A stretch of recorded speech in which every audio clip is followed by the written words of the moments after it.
सेवेसाठी घेतलेला अभंग हा संतश्रेष्ठ जगद्गुरु वैराग्य राग रसिक देहू निवासी आणि भागवत संप्रदायाच्या कलशस्थानी विराजमान असणारे जगद्गुरु संतश्रेष्ठ श्री तुकोबराय, ज्यांच्या गाथेनी तुमच्या माझ्या घरात एक संस्कार केंद्र उघडलं. भक्ती ज्ञान आणि वैराग्याचं युतिपर्व असलेली तुकोबरायांची गाथा तुमच्या माझ्या सगळ्यांचा माथा सुधरवणारी आहे. म्हणून प्रत्येकाकडे असावा असा तुकोबरायांचा गाथा. आज या गाथेतला सर्वपरिचित, सगळ्यांच्या पाठांतरातला बहुपरिचित असलेला 4 चरणांचा गोड असा अभंग भगवंताच्या जवळ जायचं असेल तर जीवन कृतार्थ कसं करावं आणि जन्ममरणाची येरझार संपावी याकरता नेमकं साठवायचं काय याचा कित्ता सांगणारा तुकोबरायांचा हा अभंग आहे. विठ्ठल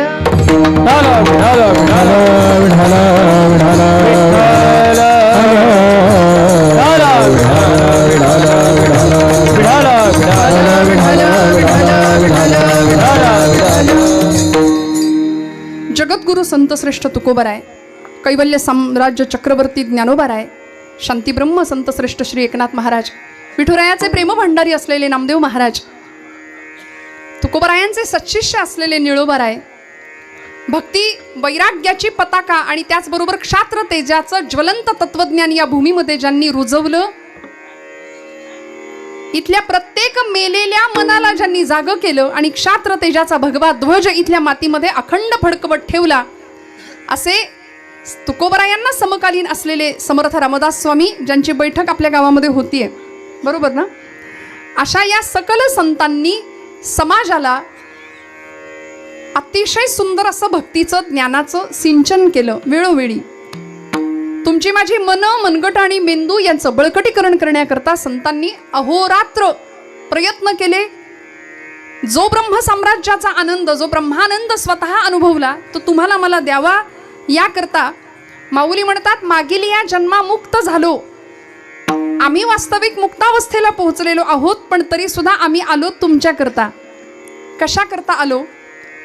इथे आम्हाला ज्या आनंदाची प्राप्ती झाली तो आनंद तुम्हाला द्यायला आम्ही आलोय. हे संतांचं वैशिष्ट्य आहे बरं का. आपल्याला जे मिळालं ते दुसऱ्याला द्यावं, याला म्हणायचं संत. आणि आमच्या बाबतीमध्ये थोडासा हा नियम बदलतो. फक्त आपलं कल्याण व्हावं, फक्त माझ्याच लेकराबाळांचं कल्याण व्हावं, माझ्याच कुटुंबाचं भलं व्हावं आणि मग समाजाचं, देशाचं, राष्ट्राचं वाटोळं झालं तरी त्याच्याशी माझं काही घेणं देणं नाही, असा एक केंद्रित स्वभाव मनुष्य मात्राचा आहे. म्हणून मनुष्य मात्राला संतांनी प्रश्न विचारले. अलीकडच्या काळामध्ये खानदेशातले एक प्रसिद्ध कवयित्री आहेत आमच्या बहिणाबाई चौधरी. बहिणाबाई म्हणाल्या, अरे मानसा मानसा कधी वशील माणूस, लोभापायी मानसाचा झाला रे कानूस. मानसा मानसा कसा वागशील तू, अरे तुझ्या परी बरं गोठ्यातलं जनावर, अशी उपमा दिली. आणि माणूस माणसासारखा वागत नाही, म्हणून माणसाला खऱ्या अर्थी संस्कारांचं अतिशय सुंदर संजीवन संतांनी पाजलं. वेळोवेळी येऊन इतकं गोड पद्धतीने सांगितलं की आई आपल्या लेकराला भरवते की नाही, आई आपल्या लेकराला दूध पाजते, आई आपल्या लेकराला कवळ म्हणजे घास भरवते. तितक्या प्रेमाने संतांनी भक्तीचं ज्ञान आम्हाला शिकवलंय. बरं, दादागिरी करून नाही. दादागिरी तुम्ही आम्ही करतो, दादागिरी संतांनी नाही केली. संतांनी दंडवत घालून जगाच्या कल्याणाची कामना केली. सकलांच्या पाया माझे दंडवत, आपुलाले चित्त शुद्ध करा. चित्त शुद्धीची कामना संतांनी वेळोवेळी केली. मग मनशुद्धी, चित्तशुद्धी याकरता मनोहि द्विविधम प्रोक्तम, शुद्धम चा शुद्धमेव च, अशुद्धम काम संकल्प, शुद्धम काम विवर्जितम. अशुद्ध मन आहे, शुद्ध मन आहे. अनेक प्रकारच्या कामना करणारं अशुद्ध मन आहे आणि कुठल्याही प्रकारच्या कामना विरहित असलेलं शुद्ध मन. असं शुद्ध मन कसं घडेल? मग त्या चित्ताच्या ठिकाणी, त्या मनाच्या ठिकाणी भगवंताचं अधिष्ठान कसं राहील आणि मग मिळणारा आनंद हा शब्दांच्या पलीकडचा कसा राहील? जे सुख संतांना मिळालं ते सुख आपल्याला कसं मिळेल याचा पत्ता आम्हाला वेळोवेळी संतांनी दिला. कारण आम्ही भरकटलेली माणसं आहे, आम्हाला कुठं जायचं, नेमकं काय करायचं हे कळत नाही. गर्भात असताना मातेच्या उदरी पचवुनी विष्ठेच्या दातरी असा विलक्षण मनुष्य जन्म असताना सुद्धा गर्भातल्या अत्यंत वेदनादायक परिस्थितीमध्ये तो जीव सोहम सोहम सोहम करत राहतो, स्वतःला ओळखतो. भगवंताशी नातं जोडतो आणि बाहेर आल्यानंतर कोहम कोहम. मग अहंता आणि ममता माणसाच्या पाठीशी लागते आणि याचं कारण जीव दुःखाच्या भोवऱ्यामध्ये सापडतो. मग हे दुःख दूर व्हावं, आत्यंतिक सुखाची प्राप्ती व्हावी आणि ते सुख तुकोबरायांना मिळालं, संतांना मिळालं. सकल संत मांदियाळी आम्हाला सगळ्यांना परिपाठ घालून दिला. लाखोंच्या संख्येने पंढरपूरला आज माणसं आता 19 तारखेनंतर निघणार आहेत. लागला टकळा पंढरीचा. जातिवंत वारकऱ्याला आता वारी जवळ आली ना, आता स्वस्थ नाही बसवणार. का?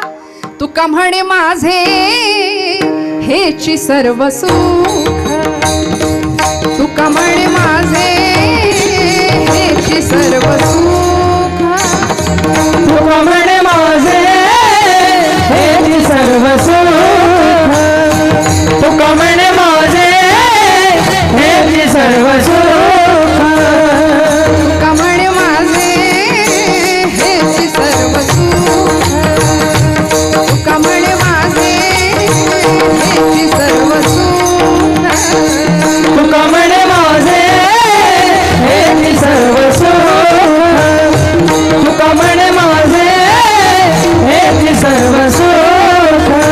पाहिन श्रीमुख आवडीने, पाहिन श्रीमुख आवडीने, तुळशीहार गळा घासून पितांबर, तुळशीहार गळा घासून पितांबर.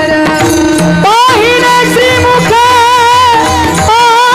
आवडीने, पाहिन श्रीमुख आवडीने, तुळशीहार गळा घासून पितांबर, तुळशीहार गळा घासून पितांबर.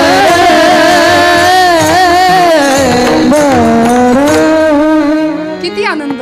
त्याला पाहावं, त्याला बघावं. गोड तुझे रूप, गोड तुझे नाम, देई माझं प्रेम सर्व काळ.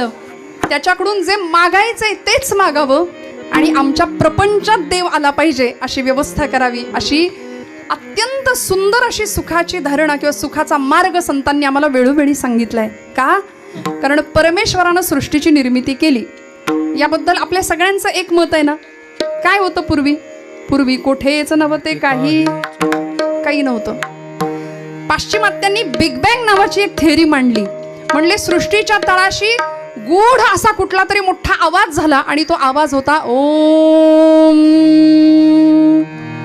त्यालाच माऊली म्हणतात ओम नमो जियाद्या वेद प्रतिपाद्या जय जय स्वसंवेद्या आत्मरूपा देवा तूची गणेशू सकलार्थ मती प्रकाशू म्हणे निवृत्ती दासो अवधारी जोजी. आपण बैठक करता मनोबोध वाचता. मनोबोधातला पहिला श्लोक आहे गणाधीश जो ईश सर्व गुणांचा मुळारंभ आरंभ तो निर्गुणाचा. सृष्टीच्या मुळाशी असलेलं तत्वज्ञान संतांनी आम्हाला सांगितलं आणि ते मूळ जे आहे ना तो ओंकार नावाचा ध्वनी. आता तिकडून बिग बँग थिअरी आम्हाला ऐकायला मिळते तेव्हा वाटतं अरे खरंच काहीतरी आहे. पण हे आमचंच तिकडून उचललं गेलंय आणि मग तिकडून आम्हाला नव्या पद्धतीने सामोरं येतं तेव्हा आम्हाला वाटतं अरे अरे अरे हे खरं असलं पाहिजे बरं का. म्हणजे आमची श्रीमंती सुद्धा आम्ही लक्षात घ्यायला तयार नाही. भारतीय संस्कृती, भारतीय तत्वज्ञान, भारतीय अध्यात्मशास्त्र इथल्या प्रत्येक कर्माचा, प्रत्येक कृतीचा, प्रत्येक श्वासाचा ओघ जातो तो अध्यात्माकडे जातो बघा. म्हणून मी नेहमी म्हणते भारताचं काळीजच आहे अध्यात्म. इथली भूमी आध्यात्मिक आहे, इथली भूमी संस्कारी आहे आणि आम्ही लेकरं भाग्यवान आहोत. या भारतवर्षामध्ये आमचा जन्म आहे. आमच्या पिढ्या इथल्या भूमीमध्ये लहानाच्या मोठ्या होत आहेत. इथल्या लेकरानं कूस पालटली तरी लोक म्हणतात उत्सव साजरे करा. का? कारण या भूमीला उत्सवाची परंपरा आहे. पवित्र ते कोळ, पवित्र ते कोळ, पावन तो देश, पावन तो देश, पवित्र ते कोळ, पवित्र ते कोळ, पवित्र ते कोळ, पावन तो देश, पावन तो देश, पवित्र ते कोळ, पवित्र ते कोळ, पवित्र ते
वाजवायला जरा काटकसर आहे का? नाही ना काही अडचण. खुल्या दिलानं कौतुक करावं आपल्या माणसांचं. खणखणीत वाजवा ना टाळ्या, कुठं काय बिघडतं. पवित्रते कुळ पावन तो देश. किती आनंद आहे बघा ना. संतांनी या मातीचा गौरव केलाय, संतांनी या भूमीचा गौरव केलाय. आणि इथं आम्ही जन्माला आलो. बरं आम्ही काय म्हणून जन्माला आलो? मनुष्य देहाचे निज्ञाने सच्चिदानंद पदवी घेणे. परमेश्वराची सगळ्यात उत्कृष्ट सर्वोत्कृष्ट जर निर्मिती कुठली असेल ना तर मनुष्य प्राणी आहे. स्वामी विवेकानंदांनी मनुष्य प्राण्याला एक अत्यंत सुंदर समाज मानसाला प्रश्न विचारला. म्हणाले परमेश्वराची मूर्ती माणूस घडवतो, परमेश्वराची मूर्ती माणूस घडवतो, माणसाला देवानी घडवलंय, पण तरी सुद्धा माणूस माणसासारखा का वागेना? समाज माणसाला खूप मोठा विचारलेला प्रश्न आहे स्वामीजींनी. आज देव आहे की नाही यामध्ये अडकलेली एक पिढी आहे. देव आहे की नाही? काही जण म्हणतात देव नाहीच आहे, आकाशातल्या देवा वगैरे अमुक अमुक, जाऊ दे आपण नाही तिकडे जायचं फार. पण देव आहे ही श्रद्धा, ही जाणीव तुमची माझी पक्की आहे नव्हे. इथं कीर्तनात सुद्धा देव आहे म्हणून आपण सगळे इथं बसलोय, आनंदाने आपण कीर्तन श्रवण करतोय. पुण्यस्मरणाच्या निमित्ताने नैमित्तिक आहे, श्राद्ध आहे. श्रद्धेने केलेलं कुठलंही कर्म श्राद्ध आहे. भगवंताची आठवण काढायला वेळ नाही लागत, वेळ काळ लागतच नाही. यया आठा प्रहरा माझारी तरी गा ऐसे करी माऊली म्हणतात, मोटके निमिष भरी दे तुझाच.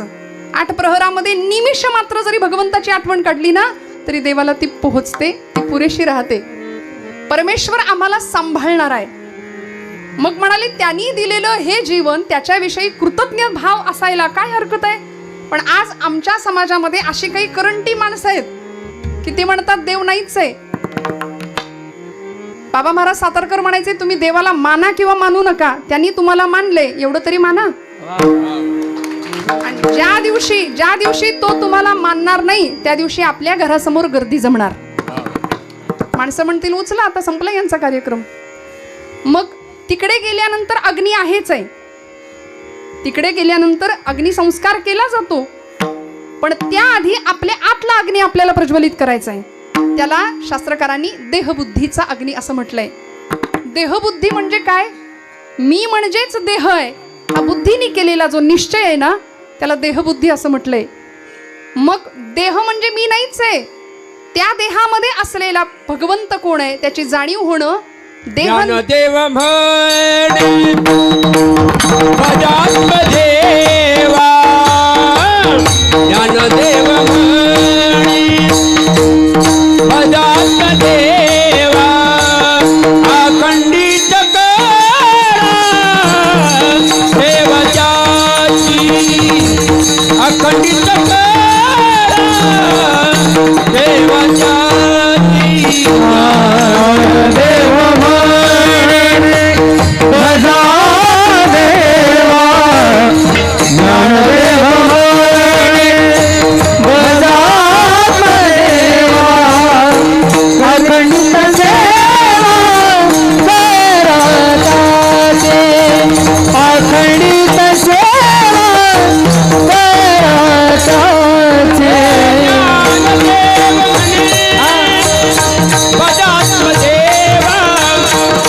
आतल्या देवाला साठवणं, आतल्या देवाला पाहणं हे मनुष्य जन्माचं अत्यंतिक सुंदर परमोच्च असं कर्तव्य आहे. इथं आल्यानंतर काय करायचं? भगवंताला ओळखायचं, भगवंताला पाहायचं.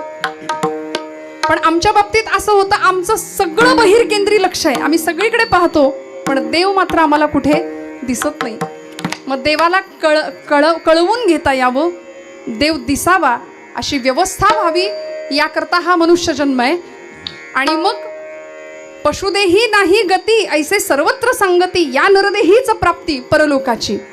म्हणून या नरदेहाच्या माध्यमातून नरदेह आद्यम खलु धर्म साधनम, नरदेहाचं माध्यम हे सर्वांचं साधन. आणि कहे ज्ञान नाही कोठे, आणि कहे ज्ञान नाही कोठे, नाही कोठे, आणि कहे ज्ञान नाही कोठे. याची जय गडे देवाचे भजन, देवाचे भजन, याची जय गडे देवाचे भजन, याची जय गडे देवाचे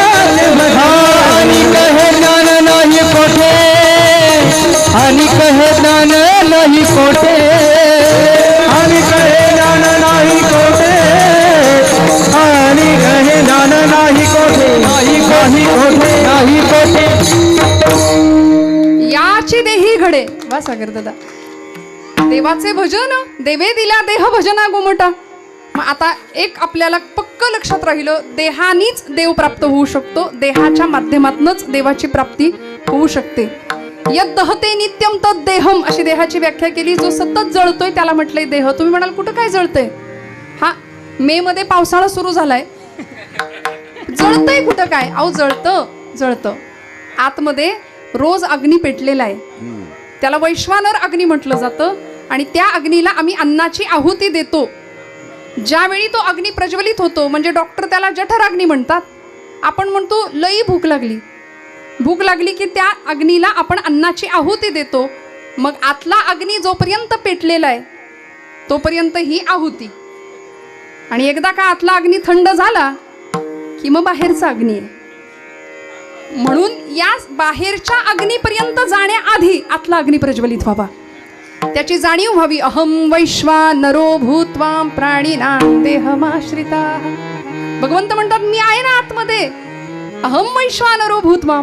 मग आता त्याला ओळखायचं.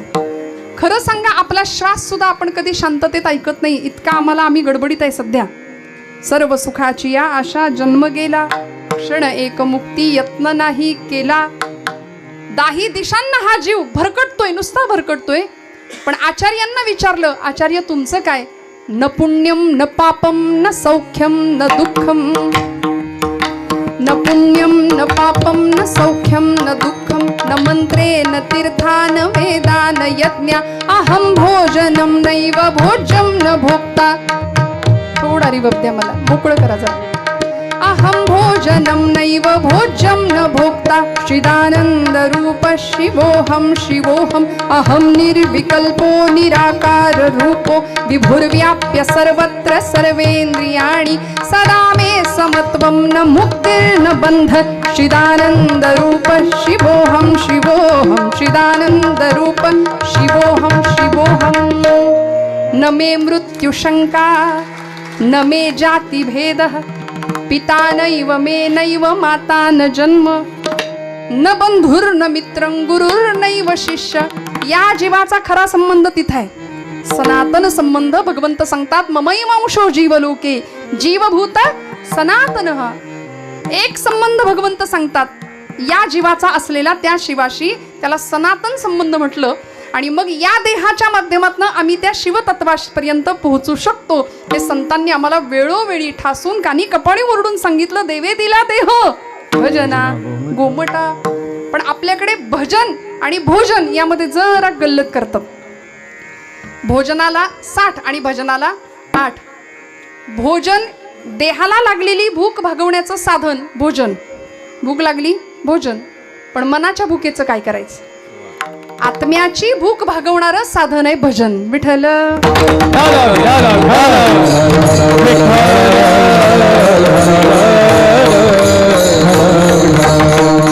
माऊली म्हणतात स्वभावतः मनुष्य हा भजनशीळ आहे. देखे मनुष्य जात सकळ स्वभावतः भजनशीळ. मग आम्ही भजनशीळ स्वभावताच असो, आमचा पिंडच येतो, तरी सुद्धा आम्ही भजनाकडे काय येत नाही? याचं कारण असं आहे की आमची श्रीमंती आम्हाला माहिती नाही. आम्ही कुणाचे वंशज आहोत, आम्ही कुणाचे अंश आहोत हे आम्ही जाणत नाही. आणि याकरता प्रत्येक वेळी नरदेहाचं सार्थक संतांनी आम्हाला सांगितलं की आता हा मिळालेला नरदेह आहे ना, याचं सार्थक करायचं असेल, आनंद साम्राज्याचा धनी व्हायचा असेल ना, तर म्हणाले या देहाच्या माध्यमातनं, हे देह साधन आहे आणि त्या साध्यापर्यंत आम्हाला पोहोचायचंय.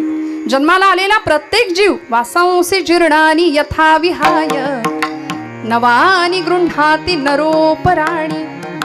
यथा शरीराय विहाय जीर्णान्याति सय्यानी नवानी देही. इथं आलेला प्रत्येक जीव जाणार आहे. भले भुले मोठे पुरुष महापुरुष आले, प्रत्येकाला जावं लागलं. इथं कुणी कायमस्वरूपी राहायला आलंय का? येथे नाही आले अवतार. येथे नाही आले अवतार. एरते पामर जीव किती. एरते पामर जीव किती. कृष्ण नाही पामर.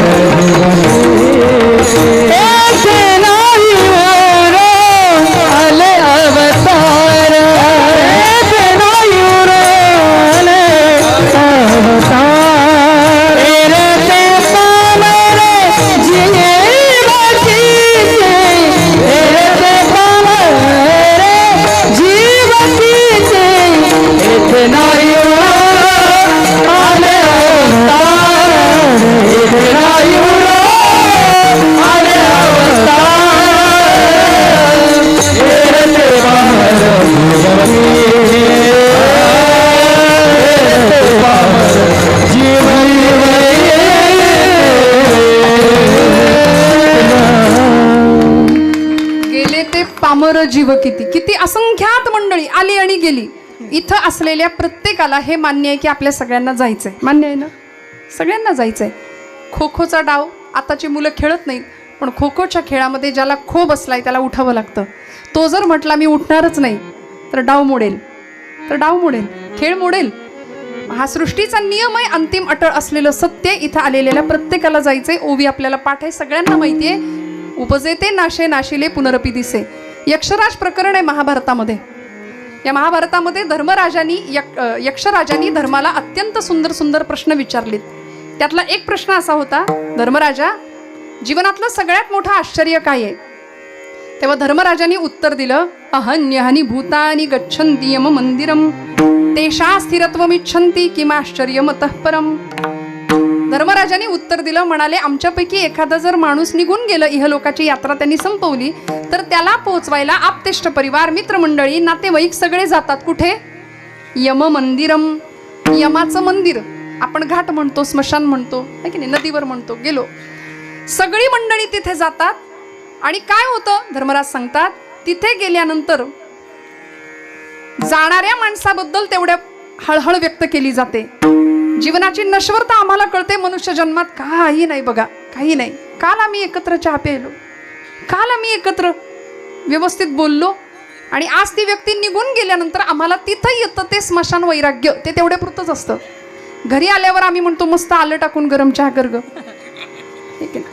हे मनुष्य जन्माचं.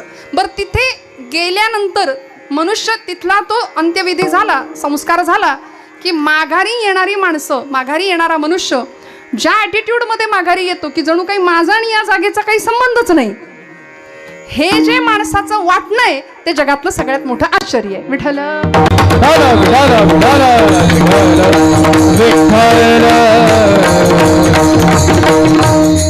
मग आम्हाला सुद्धा यायचंय आणि जायचंय, यायचंय आणि जायचंय, हा अखंड चालू असलेला आमचा व्यवहार आहे. तुकोबरायांनी त्याला शब्द वापरलाय व्यापार. अखंड येणं आणि जाणं चालू आहे, आणि यालाच संसार असं ज्ञानोबरायांनी ज्ञानेश्वरीत सांगितलं. उपजणे आणि निमणे या नाव संसार. संसार आम्ही समजतो तो वेगळा, घरदार, बायका, पोरं, बंगला, गाडी, हा आमचा संसार झाला. माऊली म्हणतात येणं आणि जाणं याला म्हटले संसार.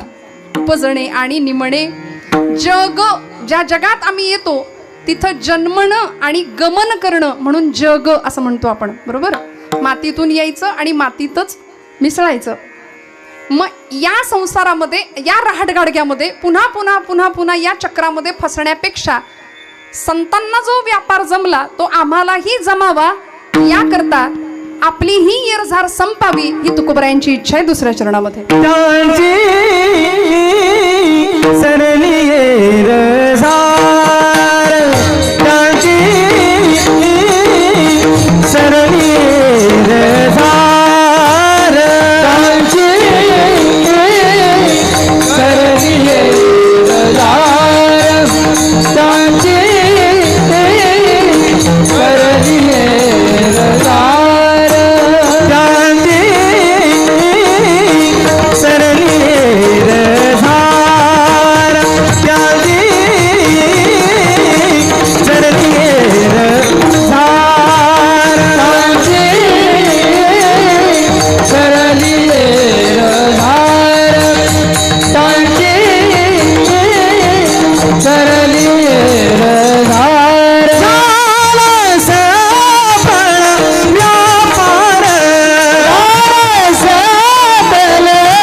त्यांची सरली येरझार, झाला सफल व्यापार.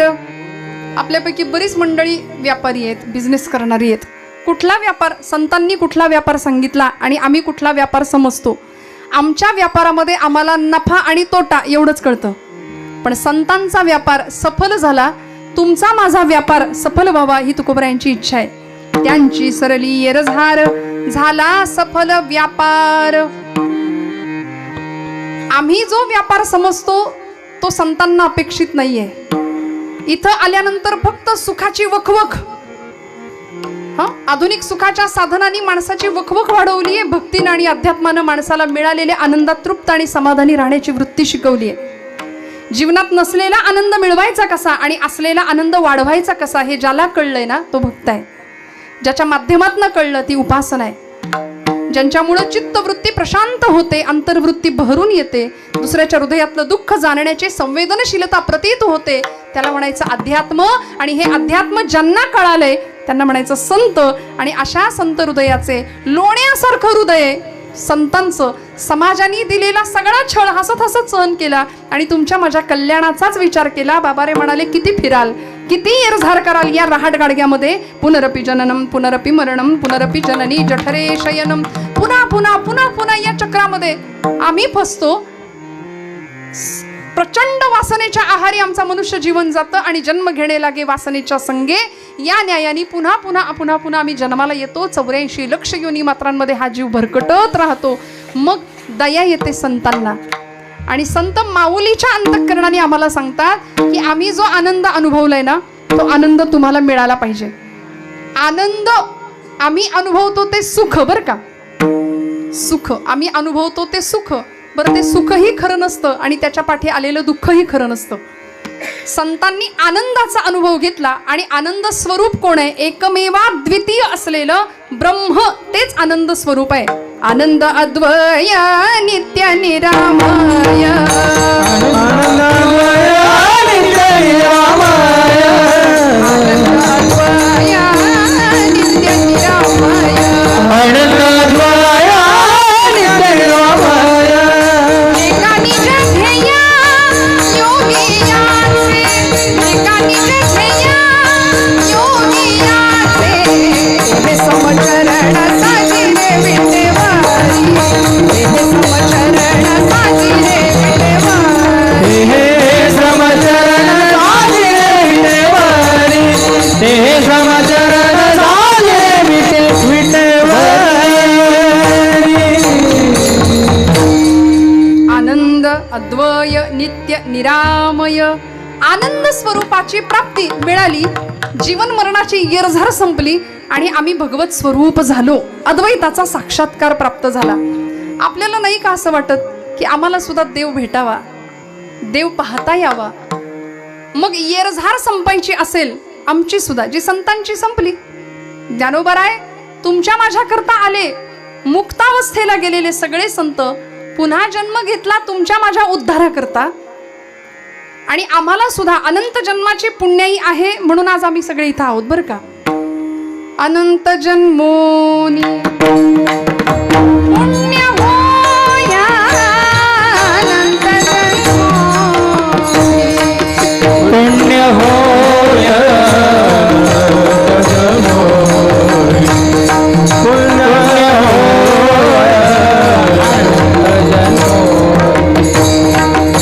ज्ञानदेव धारी रामकृष्ण मानी, अनंत जन्मोनी पुण्य होया, अनंत जन्मोनी पुण्य होया.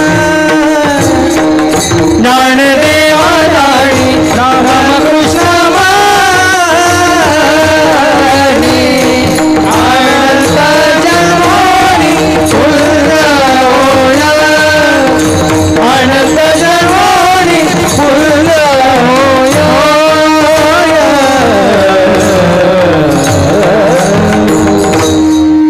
तुमची माझी अनंत जन्माची पुण्य आहे म्हणून आम्ही इथं आलो. तालुक्यामध्ये एवढीच माणसं आहेत का? नाही. आज आमची पावलं इकडं वळली. ही संध्याकाळची वेळ काही जणांसाठी वेगळ्या कारणासाठी असते, राखीव. आमचा महिला वर्ग प्राईम टाईम असतो, झी टॉकी, झी मराठी. इथं येण्याकरता अनंत जन्माची पुण्याई लागते. इकडं सगळ्यांचीच पावलं येत नाही. डोंगरे शास्त्रीजींचं वाक्य आहे, ते म्हणायचे कथा के लिए जाने की हमारी औकात क्या है, कथा के लिए तो वो जाते हैं जिनको बाकी भी हरी बुलाते हैं. येरझार संपायची असेल ना तर इकडं पावलं वळतील, नाही तर आम्ही येऊ शकत नाही इकडे. आमची येरझार संपणार, भगवंताची कृपा आमच्यावर होणार, तुकोबरायांची ती परम पावन अशी इच्छा आहे. मनुष्य जन्मानंतर परमात्मा प्राप्तीचं ध्येय या जीवाला सापडावं, मिळावं, याकरता ही येरझार संपावी, याकरता संतांचं हृदय गलबलून गेलं, कासावीस झालं, कळवळलं. आणि मग आता ही येरझार संपायची तरी कशी? अनेक उपाय सांगितले, त्यातला अत्यंत असलेला सुंदर सोपा उपाय तुकोबराय सांगतात अभंगाच्या प्रथम चरणामध्ये. साठविला हरी, साठविला हरी, साठविला हरी, साठविला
साठविला हरी जिही हृदय मंदिरी. तुकोबराय उत्तर देतात येरझार संपली, पण कुणाची? साठविला हरी जिही हृदय मंदिरी, त्यांची सरली येरझार झाला सफल व्यापार. हृदयामध्ये भगवंताला ज्यांनी साठवलं त्यांची येरझार संपली, येणं आणि जाणं संपलं. कुणाचं? हृदयामध्ये ज्यांनी देवाला साठवलं त्यांचं. आता प्रश्न असा, देव हृदयात साठवता येतो का? तुकोबरायांनी जर सिद्धांत मांडला तर त्यामध्ये अजिबात काही खोटं नसणार आहे. कारण महाराज काही साधं सुद्धा काम नव्हतं. पाहिली पुराणे, धांडोळीली दरुशने, असा महाराजांचा अधिकार आहे. महाराज सिद्धांत करतात साठविला हरी जिही हृदय मंदिरी, त्यांची सरली येरझार झाला सफल व्यापार. भगवंताला हृदयामध्ये साठवायचंय. आम्हाला साठवणं म्हटलं की परत आम्ही प्रपंचाकडेच जातो. साठवायचं म्हटलं की आमचा बँक बॅलन्स आम्हाला आठवतो. चांगलं भक्कम मजबूत तिकडे साठवायचं एवढंच आम्हाला माहिती. पहिलं पै गाठी मारायच्या. पैसा सगळा ना देवाचा, ना देशाचा, ना धर्माचा विचार. जुनी माणसं म्हणायची उष्ट्या हातानं कावळा सुद्धा कधी हाकलत नाही. अशा वृत्तीची माणसं. दातृत्वाचा गुण नाही. बघा ना, देण्यामध्ये किती आनंद आहे. आम्हाला साठवणं माहिती आहे. पण तुकोबराय सांगतायत काय साठवायचं? आम्ही प्रपंच साठवतो, नश्वर साठवतो, नश्वर संसार गोळा करत बसतो. आणि मग तो कुठे जाईल त्याचं रक्षण करता करता आयुष्यभर दुःखाच्या या फेऱ्यामध्ये पुन्हा पुन्हा पुन्हा पुन्हा चक्रा मारत बसतो. दुःखाला कारण ठरतो हा जीव. करते पण स्वतःकडे घेतो. पण काय साठवायचं? तुकोबराय म्हणले हरीला साठवा. साठविला हरी जिही हृदय मंदिरी, ज्यांनी भगवंताला हृदयामध्ये साठवलं त्यांची येरझार संपणार आहे. मग आता हरीला बघायचं झालं तर हरी केवढा मोठा आहे. तुका म्हणे व्यापक नभा होई अणुचाही गाभा, होई अणुचाही गाभा, होई अणुचाही तुका म्हणे व्यापक नभा होय अणुचाही गाभा, होय अणुचाही गाभा, होय अणुचाही गाभा. कुणाला साठवायचं? आपण जागे आहेत ना सगळे? साठवायचंय कुणाला? भगवंताला. कुठं साठवायचंय? हृदयात साठवायचंय. हृदय केवढं आहे? डॉक्टरी शास्त्र सांगतं आपल्या मुठीचं आकारमान जेवढं असतं तेवढं आपलं हृदय असतं. मग एवढ्याशा हृदयामध्ये नभा इतका विशाल असलेला भगवंत साठवता येतो का? हा पहिला प्रश्न. कारण देव केवढा मोठा आहे. विश्वरूप दर्शन योग भगवद्गीतेमध्ये ज्यावेळी अर्जुनाला दिव्यम ददामी चक्षु असं अर्जुन म्हणतो, त्यावेळी भगवंत अर्जुनाला, पार्थाला विराट स्वरूपाचं दर्शन देतात. अनेक बाहूदर वक्त नेत्रम पश्चामि त्वां सर्वतोऽनन्तरूपं नान्तं न मध्यं न पुनस्तवादिं पश्यामि विश्वेश्वर विश्वरूपम. एवढा मोठा भगवंत. न अंतम, अंत नाही, आदी नाही, मध्य नाही असा भगवंत. विराट दर्शन. पुरुष सूक्त सांगतं सहस्रशीर्षा पुरुषः सहस्राक्ष सहस्रपाद. एवढा मोठा भगवंत. अनंत ब्रह्मांडे उदरी असा तो भगवंत विशाल काय. किती मोठा आहे हो. तोची विश्वंभर विश्वाचा आधार, तोची विश्वंभर विश्वाचा आधार.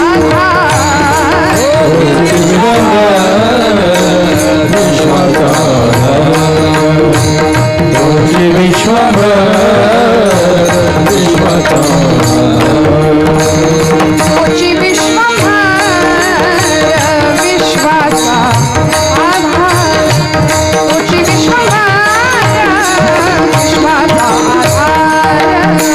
तोची विश्वंभर विश्वाचा आधार, तोची विश्वंभर विश्वाचा आधार. कधी दैन्य दूर, कधी दैन्य दूर नारायण, तोची विश्वंभर विश्वाचा आधार, तोची विश्वंभर विश्वाचा आधार. तोची विश्वंभर विश्वाचा आधार, तोची विश्वंभर विश्वाचा आधार.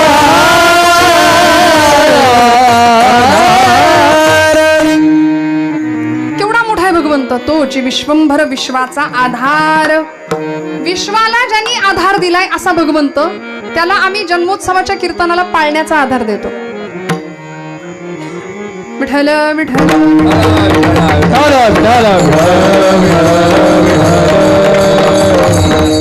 जो अजन्म आहे तो भगवंत जन्माला येतो, सगळ्या विश्वाला आधार देतो. जगत चालक अखिलकोट ब्रह्मांडाचा नायक असं म्हटलंय. मग एवढं मोठं त्याचं व्यापकत्व आहे, तर तो आपल्या हृदयामध्ये सापडतो का? तर त्याचं उत्तर आपण प्रमाणात ऐकलं. तुका म्हणे व्यापक नभा होई अणुचाही गाभा. श्रुती सांगते, उपनिषदकार सांगतात, अणोरणियान महतो महियान. मुंगी होऊन मुंगीच्या देहात राहतो आणि हत्ती होऊन हत्तीच्या देहामध्ये राहतो. असं जर त्याचं व्यापकत्व आहे तर भगवंत हृदयामध्ये साठवता येऊ शकतो. अनेकांनी त्याला साठवलं. आमच्या जनाबाईंनी त्याला साठवलं की नाही हो? साठवलं की. हृदय बंदी खाना केला, हृदय बंदी केला, हृदय बंदी केला, हृदय बंदी केला, हृदय बंदी खाना केला, हृदय बंदी खाना केला, हृदय बंदी केला, हृदय बंदी केला. आता विठ्ठल बोलिला, आता विठ्ठल बोलिला.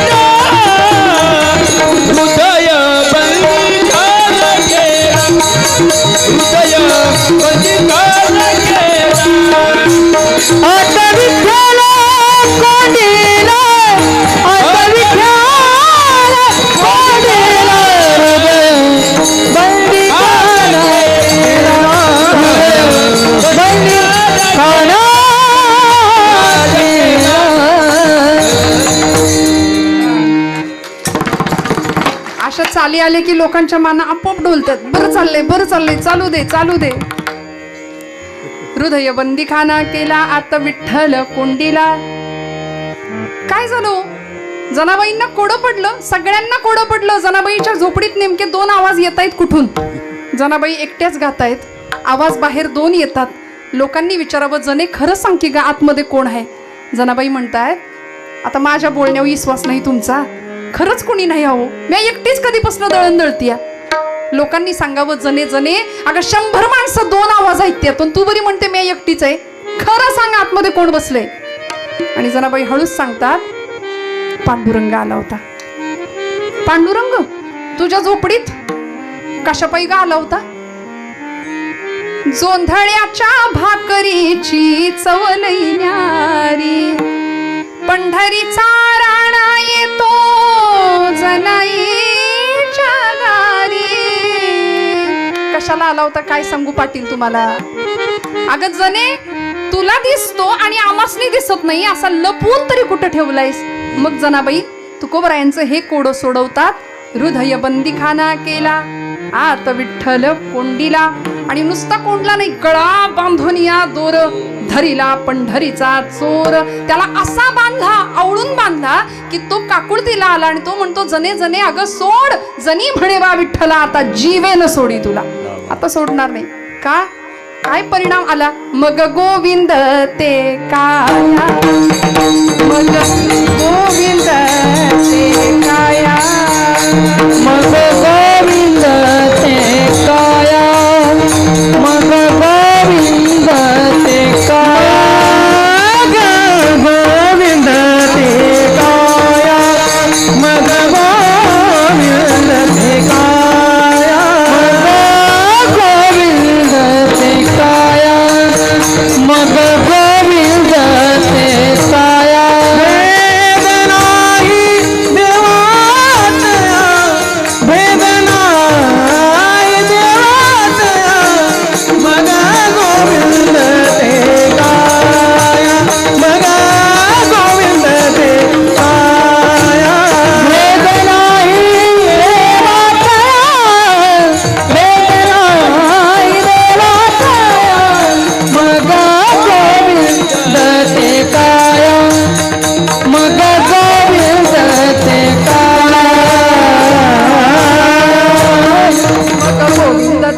या भेदनाची देवात, या भेदनाची देवात, या गोविंद ते काया वेदनाई देवात, मग गोविंद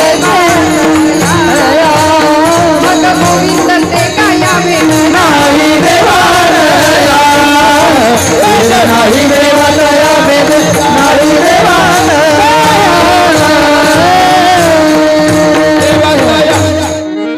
प्रभाव पडला आमच्यावरती. मग गोविंद ते काया. ही जाणकार मंडळी आहेत, संप्रदायातली मोठी माणसं आहेत. अहो, मी आपल्यासमोर काय वेडे वाकुडे गाईन परी तुझाचं म्हणवी ना. मला धाकटं पण घ्यायला खूप आवडतं. माऊली म्हणतात ना, जे जगा धाकुटे होई जे ते जवळीक माझी. आज पंचकृषीतली सगळी नेहमी कीर्तन ऐकणारी माणसं आपण इथं आहात. अनेक प्रमाणांची रेलचेल करणारी गायनाचार्य मंडळी इथं आहेत. आपण काय वेगळं नव्याने सांगायचं? जनाबाईंनी त्याला कोंडून ठेवला, जनाबाईंनी त्याला साठवला.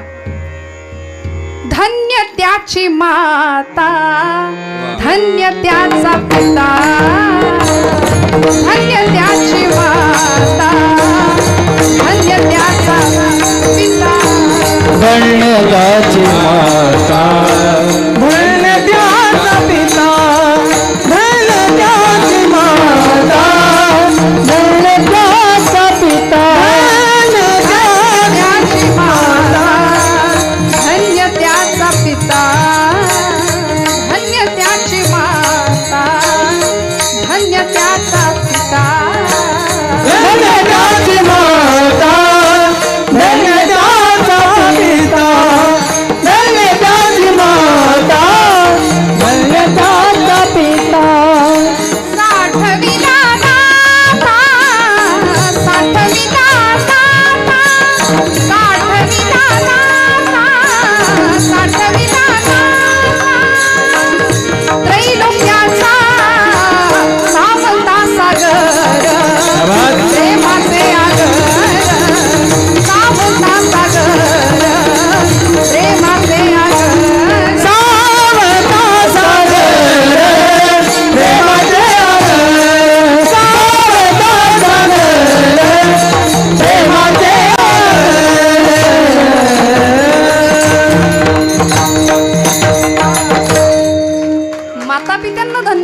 धन्य त्याची माता, धन्य त्याचा पिता. बघा ना, आज पितृस्मरण आहे की नाही? माता पित्यांचं स्मरण करणारी पिढी आज समाजामध्ये दिसत नाही. मातृऋण पितृऋण फेडणारी, किंबहुना मी नेहमी असं सांगते, 500 किलोमीटरवर असलेल्या एखाद्या मित्राला गुड मॉर्निंगचा मेसेज पटकन जाईल उठल्या उठल्या, पण दिवसभर आईचा चेहरा बापाचा चेहरा न बघणारी मंडळी घराघरात आज दिसतायत. असा एखादा पिता असतो की जो 2 वर्षाच्या आपल्या लेकराला आपल्या खांद्यावर घेतो आणि आजपर्यंत घाम गाळून रक्त जाळून मिळवलेल्या इस्टेटीचा क्षणार्धात मालक करतो. हा माझा वारस आहे पुढचा. बापाचा अंतःकरण, बापाचं हृदय. आणि म्हणून मी सुरुवातीला छत्रपतींकडे पाहिलं तेव्हा म्हटलं हा आमच्या सगळ्यांचा बाप आहे, छत्रपती शिवप्रभू, या रयतेचे स्वामी. कारण रयत मुलासारखी सांभाळली, लेकरासारखी सांभाळली. ते विठ्ठलाचं परमात्म्याचं स्वरूप कुठं आहे, कुठं बघावं, कुणाला कृतज्ञता द्यावी, कुणाविषयी कृतज्ञता व्यक्त करावी. धन्य माता पिता तयाची, तुकोबराई सुद्धा सांगतात की नाही, माता पित्यांना धन्यता दिली. म्हणून आज मराठी कुटुंबीय असू दे, आमचे दादा असू दे, अरुण दादा असू देत, अमोल दादा असू देत, ही सगळी मंडळी पित्याच्या स्मरणामध्ये राहावं आणि 4 वर्ष अखंड अव्याहतपणे आपल्याकडून अतिशय सुंदर असं धर्माचं काम घडावं. कारण आज परिस्थिती अशी आहे, धर्मकार्यामध्ये विघ्न आणणारी माणसं फार आहेत.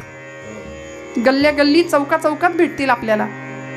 पारावर कट्ट्यावर बसलेल्या मंडळींनी बसा, माझं काही म्हणणं नाही. आपल्याला आपली इथे निंदा करायला मी अजिबात आलेली नाही, पण आपण गावच्या पारापारावर कट्ट्या कट्ट्यावर अशी माणसं पाहतो. या देशात क्रांती झाली पाहिजे, हातात पत्ते. बरं, यापुढे बोलणं मला शोभत नाही, या गादीची ती मर्यादा आहे. आपण सगळे जाणता श्रोते हो, मोठ्या माणसांवर खूप मोठी जबाबदारी असते. आपण ओवी ऐकली, येथ वडील जे जे करीती तया नाम धर्म ठेवीती. खरं सांगू का, आयुष्यभर उत्तम कर्म करावं, माता पित्यांची पुण्याई पाठीशी असते.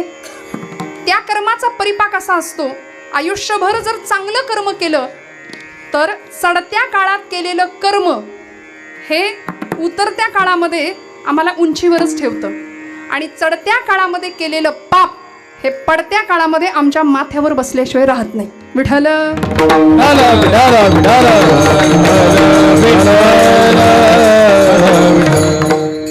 बापजाद्यांची पुण्याई असते, माता पित्यांची पुण्याई असते, ती पुण्याई आम्हाला कामी येते. माझे गुरुजी असं म्हणतात, वडिलांनी म्हणजे बंगला दारू विकून जर बंगला बांधला असेल तर पुढच्या काळामध्ये मुलगा बंगला विकून मध्यप्रश्नच करणार आहे की नाही, ही परिस्थिती आहे. आज मोठ्या माणसांवर जबाबदारी आहे. वडील जर रोज पानपट्टीवर जात असतील तर मुलगा दुसरं काहीच करणार नाही, काहीच नाही करणार. व्यसन फॅशन याच्या आहारी निघालेली आमची चंगळवादाच्या आणि भोगवादाच्या आहारी निघालेली पिढी का कीर्तनं ऐकायची? अध्यात्माच्या माध्यमातून परिशुद्ध असं जीवनाचं कल्याण व्हावं, अतिशय उदात्त हेतू आम्हाला संत मानदेळींनी दिलाय. असे सुंदर आदर्श आमच्यासाठी ठेवावेत. भगवंताला हृदयात ज्यांनी साठवलं, छत्रपती शिवप्रभूंच्या गळ्यामध्ये कायम 64 कवड्यांची देवी भक्तीची माळ असायची. हृदयस्थ सतत जगदंबेचा उच्चार असायचा, जगदंब उदयोस्तु, जगदंब उदयोस्तु. अखंड हर हर महादेव हा सैन्याचा टाहो होता, गजर होता. ज्यावेळी 150 मावळ्यांच्या धारोष्ण रक्ताचा अभिषेक शिवशंभू महादेवाच्या पिंडीवर वाहतो ना, वाहिला जातो, त्यावेळी शपथ घे, समर्पित केलं जीवन देव देश धर्मासाठी. भगवंताला हृदयामध्ये ठेवल्यानंतर ह्या घटना आपोआप जीवनाकडून घडतात. तुका म्हणे सत्य कर्मा व्हावे साह्य, घातली या भयन नरका जाणे. इथं आम्ही खचलो ना तर आम्हाला ती वाट संतांनी दाखवली आहे. त्यामुळे तुमच्या माझ्याकडून उत्तम कर्म घडावं, जे जे उत्तम उदात्त उन्नत महन मधुर ते आणि पुढच्या पिढ्यांसमोर, पुढच्या उज्ज्वल भवितव्यासमोर आमचा आदर्शाचा कित्ता असा सुंदर राहावा. 6 जूनचा उद्याचा दिवस, रायगडावर 32 मण सोन्याचं सिंहासन सजलं ना, भगवंताचं अधिष्ठान हृदयात होतं. त्यात जगदंबेला प्रार्थना केली होती, देवी उमे कालिके आदिशक्ती शिवानंदिनी भक्त कल्याणिनी. देवी उमे कालिके आदिशक्ती शिवानंदिनी भक्त कल्याणिनी. चंडासुरच्छेदिनी भद्रकालिनी शंभासुर प्राण संहारिणी. चंडासुरच्छेदिनी भद्रकालिनी शंभासुर प्राण संहारिणी. दाक्षायणी शैल राजेंद्र कन्ये जगत स्वामिनी राजराजेश्वरी. कुळाची भवानी तुला प्रार्थितो हा शिवाजी रणी. स्वामिनी कुळाची भवानी तुला प्रार्थितो हा शिवाजी रणी रे जय स्वामिनी देवी उमे काली हे आदिशक्ती शिवानंदिनी भक्त कल्याणिनी दंडासुरच्छेदिनी भद्रकालिनी शंभासुर प्राण संहारिणी निशंभासुर प्राण संहारिणी निशंभासुर प्राण संहार हर हर आई जगदंबेचं अधिष्ठान समोर ठेवलं, शंभू महादेवाचं अधिष्ठान समोर ठेवलं. हर हर महादेव हा सैन्याचा जागर का? हृदयामध्ये देवाचं अधिष्ठान राहिलं. त्यामुळे येणाऱ्या हजारो पिढ्यांसाठी अतिशय सुंदर असं आदर्शाचं दान माझे राजे देऊन गेले. 32 मण सोन्याचं सिंहासन रायगडाच्या भूमीमध्ये सजलं. झुकल्या वाकल्या गर्विष्ठ माना या शिवमंदिरी हा इतिहास या भूमीचा घडला. मग मला सांगा, अधिष्ठान देवाचं होतं. जिजाऊ माऊलींनी आई म्हणून प्रचंड मार्गदर्शन केलं आणि आपल्या राजकारणाचा दीर्घ अनुभव छत्रपतींना वेळोवेळी देत राहिल्या. त्याचा परिणाम असा झाला, एक शककर्ता राजा महाराष्ट्राला मिळाला. शिवाजी राजे कुठूनही असे आकाशातून आले किंवा देवीने असा आशीर्वाद दिला, इकडून लाईट आली, टीव्हीत बघतो आपण तसं काही, आणि मग राजे तयार झाले असं आपण नाही ऐकत. आईला किती कष्ट घ्यावे लागत असतील, पित्याला काय कष्ट घ्यावे लागले असतील. प्रचंड तडजोड आणि प्रचंड संघर्ष करून अशी व्यक्तिमत्व घडतात. म्हणून प्रत्येक वेळी धन्यता दिली जाते माता पित्यांना. ज्यांनी हृदयामध्ये भगवंताला साठवावं अशी इच्छा व्हावी ती पुण्याई असते आई वडिलांची. सावतोबांचं उदाहरण आपण ऐकतोय. काय केलं? भगवंताला हृदयात साठवलं. आरणगाव पंढरपूरपासून अत्यंत जवळ असलेलं गाव, काही कोसांवर, पण तरी सुद्धा कधीही पंढरपूरला न जाणारे आमचे सावतोबा, कधीच नाही. आणि मग रुक्मिणीने एक दिवस पांडुरंगाला विचारलं ना आईसाहेबांनी, अहो सगळे लोक एवढी गर्दी करतात पंढरपुरामध्ये, पण असा कोणी भक्त आहे का हो की जो पंढरीला येतच नाही? सगळे पंढरपूरला येतात पण सगळ्यांना वैकुंठ प्राप्त होतो का देवा? हे कोण विचारते? इकडून बर का, इकडून आवाज आला. तसा आमचा आवाज जास्त असतोच, घरात सुद्धा असतो ना या वर्गाचा आमचा. तुम्ही जरी मागा असला तरी घरात आपला आवाज असतो की नाही? हो म्हणा, तुम्ही म्हणा हो.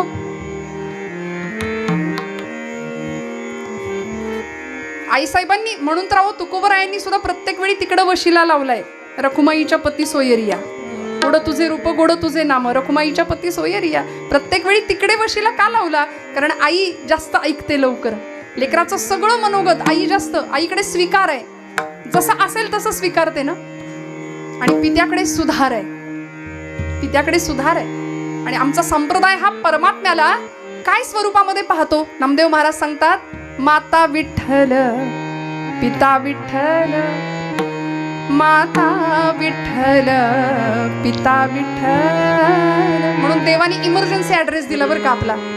भगवंत म्हणले, मला जर शोधायचं असेल तर इमर्जन्सी मला कुठे शोधाल?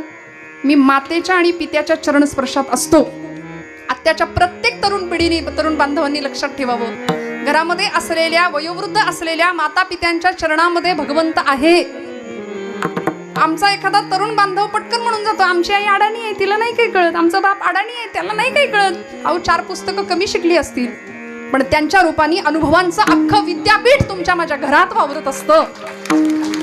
नामदेवांना आम्हाला कानी कपाळी ओरडून सांगावं लागलं, माता विठ्ठल पिता विठ्ठल, माता विठ्ठल पिता विठ्ठल, माता विठ्ठल पिता विठ्ठल, माता विठ्ठल पिता विठ्ठल, बंधू विठ्ठल गोत्र विठ्ठल, बंधू विठ्ठल गोत्र विठ्ठल, तीर्थ विठ्ठल क्षेत्र विठ्ठल, तीर्थ विठ्ठल क्षेत्र विठ्ठल,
म्हणतात, एकदा का आम्हाला भगवंत सापडला, हरी आला हाता मग कैची भय आणि चिंता. देव सापडला ना की भयही राहत नाही आणि चिंताही राहत नाही. बघा, अध्यात्म आम्हाला निर्भय बनवतं. सध्या परिस्थिती अशी आहे की आध्यात्मिक माणसं जास्त घाबरलेली आहेत, सज्जन माणसं जास्त घाबरलेली आहेत आणि मग दुर्जनांचा प्रसार वाढतोय दिवसेंदिवस. धर्मकार्यामध्ये विघ्न आणणारी माणसं संख्येने जास्त वाढत आहेत. हिंदू धर्माविषयी स्वाभिमान असणारी माणसं नाही आहेत. निर्भयता फार गरजेची आहे. ज्याला देव सापडला ना तो निर्भय होतो. हरी आला हाता मग कैची भय चिंता. तुकोबराय म्हणले आम्ही निर्भय झालो. अध्यात्म माणसाला निर्भय बनवतं. हरीची या भक्ता नाही भय चिंता, दुःख निवारिता नारायण. भगवंत आमच्या सगळ्या दुःखाचं हरण करतो, निवारण करतो.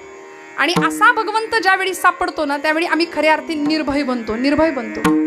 मग समाजामध्ये नेमकं काय करावं याची प्रचिती आपल्याला येते. काय केलं पाहिजे आपण आपल्या पातळीवर?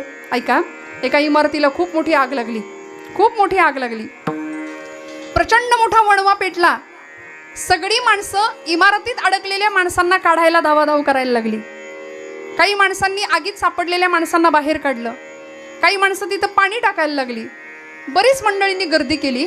एक चिमणी होती, ती चिमणी आपल्या चोचीत पाणी भरून त्या इमारतीवर, त्या आगीवर टाकत होती.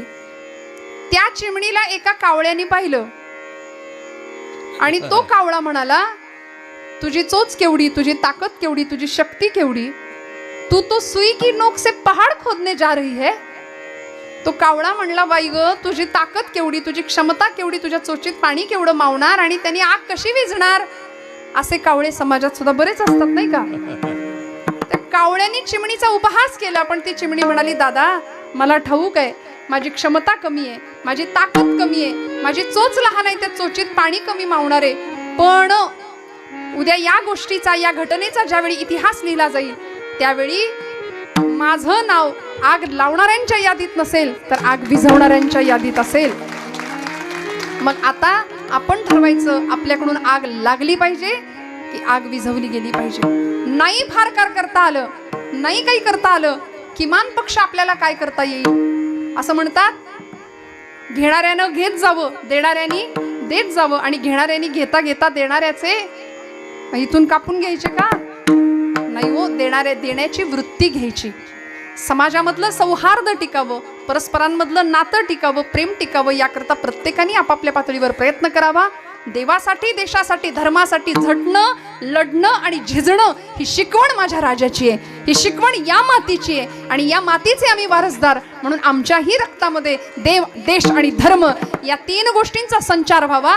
आमचंही जीवन या तीन गोष्टींच्या भोवती फिरावं ही संतांची आमच्याकडून अपेक्षा आहे. आणि मग एकदा अशा उच्च स्थानावर आमचं जीवन गेलं ना तर तुकोबराय म्हणतात, भगवंत काहीही शिल्लक ठेवत नाही. भगवंत आपल्या सगळ्याचं हरण करतो. तू का म्हणे हरी, तू का म्हणे हरी, तू का म्हणे हरी, तू का म्हणे हरी, तू का म्हणे हरी, तू का म्हणे हरी, तू का म्हणे हरी. काही उरले दिवली, काही उरले देवरी, काही काही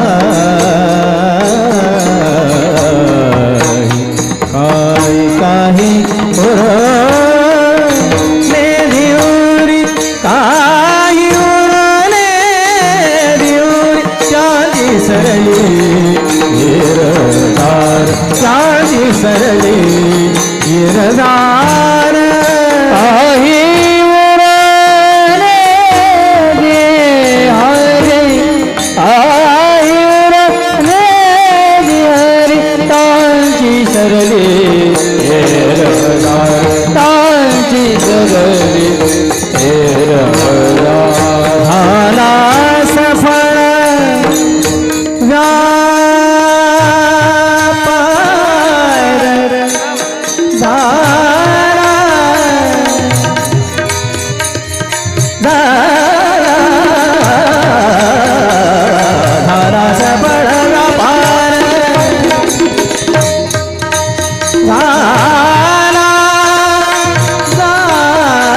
सफळ व्यापार झाला झाला झाला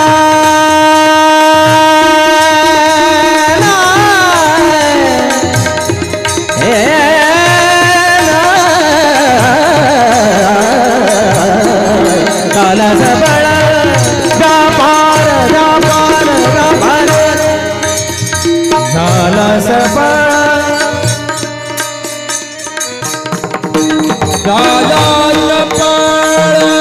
व्यापार व्यापार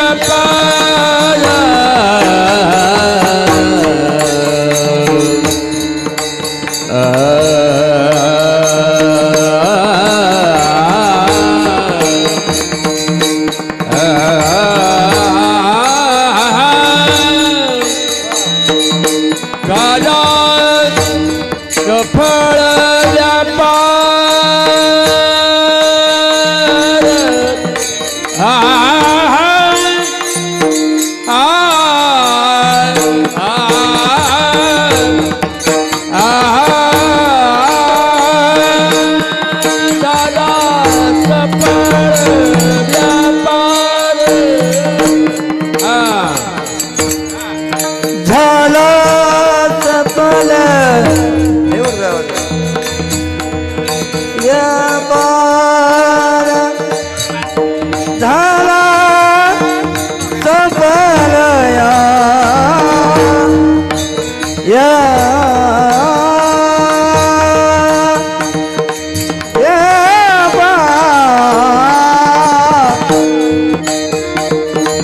झाला सफल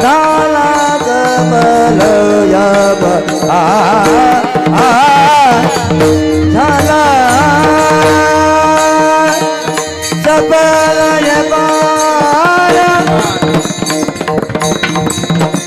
झाला झाला झाला सबल सबल सबल सबल सबल व्यापार झाला सबल व्यापार झाला सबल व्यापार गांधी सरली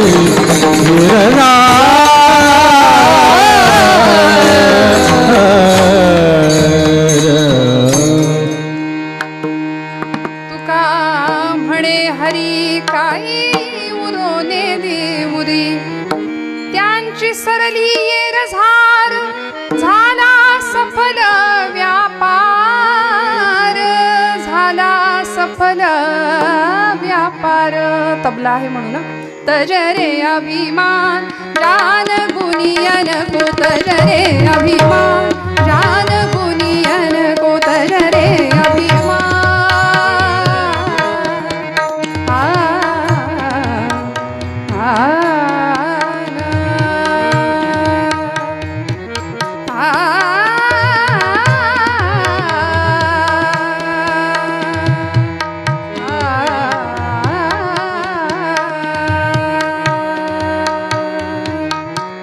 तजरे अभिमान जान गुनियन को तजरे अभिमान जान गुनियन को गुण की सेवान मान अवमान गुण की सेवान मान अवमान तजरे अभिमान जान गुनियन को तजरे अभिमान तजरे अभिमान तजरे अभिमान.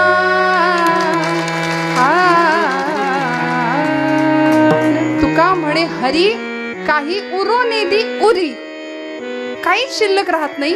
भगवंत सगळ्याचं हरी म्हणजे हरण करतो. हरी म्हणजे हरण करणारा. हराम्यघमच स्मर्तॄणाम. भगवंत म्हणतात माझं स्मरण जरी केलं ना, विष्णू सहस्रनाम आपण सगळे म्हणत असाल, मला माहिती आहे इथं असलेली बरीच मंडळी निष्ठावंत वारकरी आहेत. निम्म्यापेक्षा जास्त गायक वादकच आहेत. संप्रदायावर प्रेम करणारी आहात. विष्णू सहस्रनामाची सुरुवात आहे यस्य स्मरण मात्रेण जन्म संसार बंधनात विमुच्यते नमस्तस्मै विष्णवे प्रभ विष्णवे.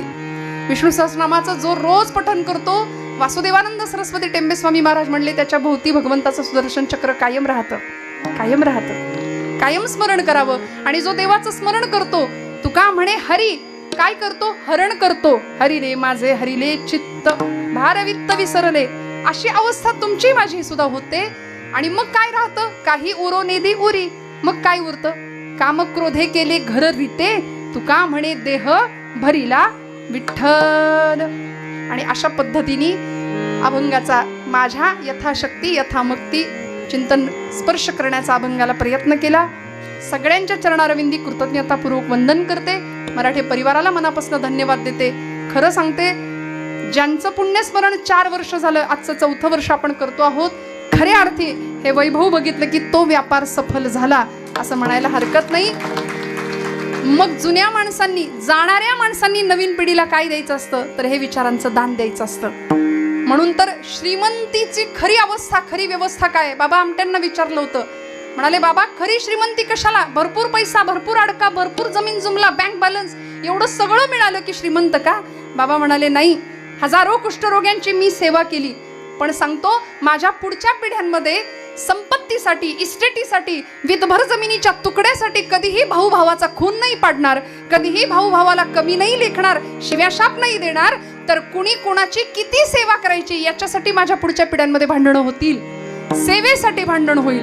मला असं वाटतं खऱ्या अर्थी या मराठी परिवाराला धन्यवाद द्यावे तितके कमी आहेत. 4 वर्ष आणि अशा पद्धतीने समाजासमोर या पद्धतीने आपली सेवा पोहोचावी या सदिच्छा देते.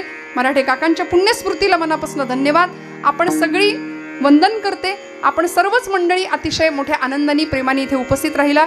संतांची भूमी असं यूट्यूब चॅनल आहे आमच्या कैलासदादाचं, आणि शिवाय इथलं मला वाटतं इथलंच यूट्यूब चॅनल आहे. मनापासून सगळ्यांना त्यांनाही वंदन करते. पंचकृषीतले सर्व राजकीय, सामाजिक, शैक्षणिक